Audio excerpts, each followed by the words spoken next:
የሁለት አይነት ሰዎችን ዱዓ ተጠንቀቁ ብለዋል ነብዩ አለይሂ ሰላቱ ወሰለም። አንደኛ የተበዳይ ዱዓ ነው። የተበዳይ ዱዓ ምን ያለ አላህ ቻይ ነው።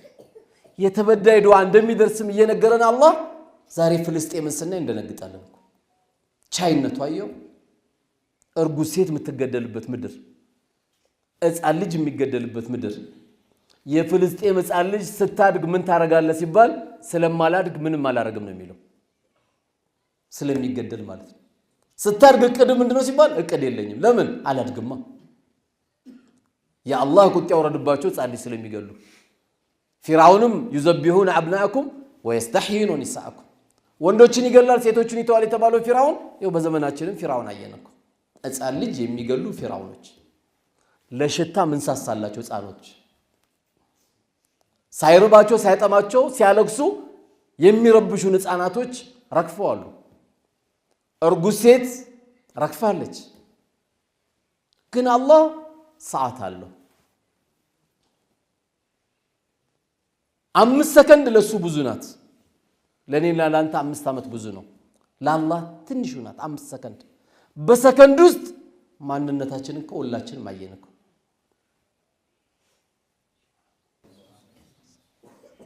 ለምን ليس بينه وبين الله الحجاب በበዳይና በተበዳይ መካከል ግርዶሽ የለም።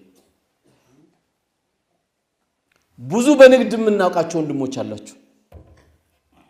አደራ እምላችሁ ሚስቴን ለማስደሰት ቤተሰቦቼን ለማስደሰት ብላችሁ የሰው ገንዘብ ይዛችሁ ሞባይል ማታነሱ አላህን ፍሩ።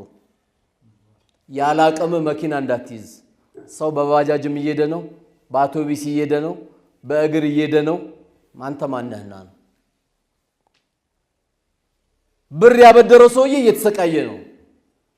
ብር የተበደረው ሰውዬ ምን ነው ጨቀጨከኝ፣ ምን አባል አርግልህ፣ በቃ ረጋ ብለህ ደውላ እያለን ያለው።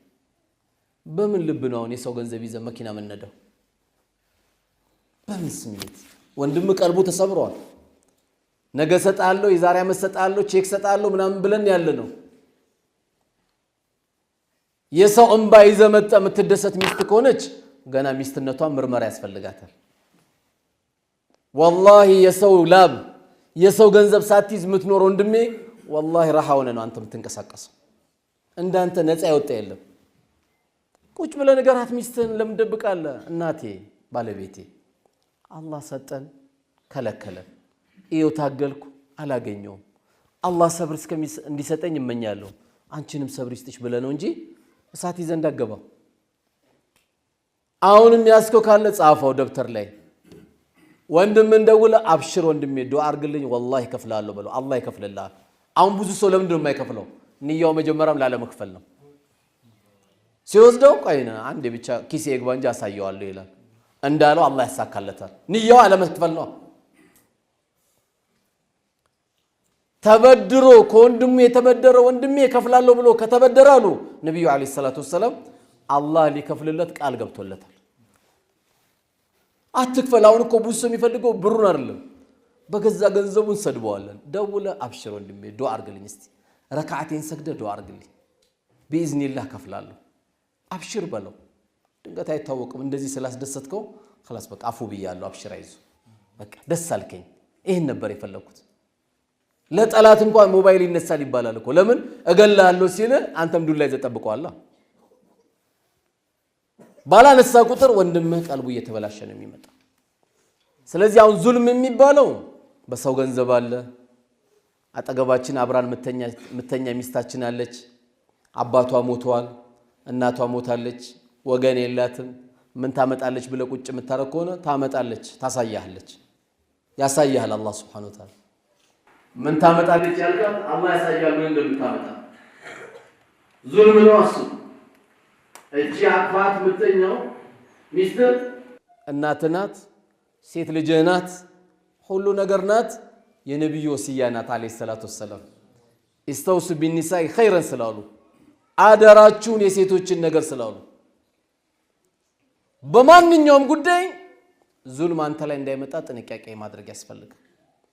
الظلم ظلمات يوم القيامه ዙልም የውመል ቂያማ ዙሉማት ሆኖ የሚመጣው ብዙ ጨለማ ሆኖ ነው የሚመጣው መጀመሪያም ጨለማ ነው ብዙ ጨለማ ሆኖ ይመጣል ለዚህ ነው አንዱ ለማ አከለ የሚባል ዞለሙት አይደል ሲባሉ አው ዞለመኝ እና አልከፈሉትም ገንዘቡ አልከፈለኝም እስካሁን ምን አሰቡ ታዲያ ሲሉት በቃ እንግዲህ ካነሳህብኝ ላይቀር አንድ መልእክት ለሱ ልንገር እኔ ጠይቄው እምቢ አለኝ ስለዚህ አንታው መልእክቱን ሄደ ለሱ አድርስልኝ ምን ብሎ አዘዙት መሰላችሁ አንተ ገንዘብ ያበደርኩ እየኖረ ያልሰጠኝ ወንድሜ ሆይ እኔ አደራምለ ሰላትን ቆንጆ አድርገ ስገድ ረመዳንም በደንብ ጥሩ አድርገ ጾም ብለው መልእክት ላኩ ልጁ ግራ ገባ መልእክት የሚሄድ እንዴ ምን ለማለት ፈልጎ ግራ ገብታችኋል ጉዳይ ሄዶ ነገረው